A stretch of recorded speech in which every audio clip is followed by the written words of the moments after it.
Hi అండి, welcome to our channel. ఈరోజు మేమైతే మా ఇంటి దగ్గరలో ఉన్న ఆంజనేయ స్వామి గుడికి అయితే వెళ్తున్నామండి. ఇక్కడ మా పాప చూస్తే వాళ్ళ వదిన చూడండి ఎలా లాక్కొని వస్తుందో, వెళ్దాం పదా అని. ఇంకా ఇక్కడ నుంచి మేము ముగ్గురం అయితే బయలుదేరిపోయామండి. నేను, మా నాన్న, మా పాప, అలాగే మా కోడలు అయితే బయలుదేరిపోయాము. మొత్తానికి గుడికి అయితే వచ్చేసామండి. చూడండి మా పాప ఎంత భక్తితో అయితే వస్తుందో. లోపలికి అయితే రాగానే స్టార్ట్ చేసేసింది ఇంకా అల్లరి చేయడం. అయితే అస్సలు ఉండమని దగ్గర ఉండటం లేదు. అటు నుంచి ఇటు, ఇటు నుంచి అటు వెళ్తూనే ఉంది. ఇక్కడ మళ్ళీ మేము కాళ్ళు అయితే కడుకోవడానికి వస్తుంటే మాకు కూడా కడుగు అని అయితే చెప్తుంది.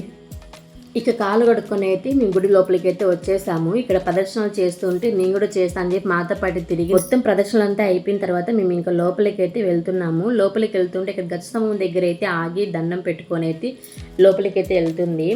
లోపలికి వెళ్ళంగానే దేవుడి దర్శనం అయితే చాలా అంటే చాలా బాగా జరిగింది. దర్శనం అయిపోయిన తర్వాత కాసేపు అక్కడే టైం స్పెండ్ చేసి అయితే వచ్చేసామండి. అంతే ఈ వీడియో మీకు నచ్చినట్లయితే please like, share, subscribe to our channel. Bye.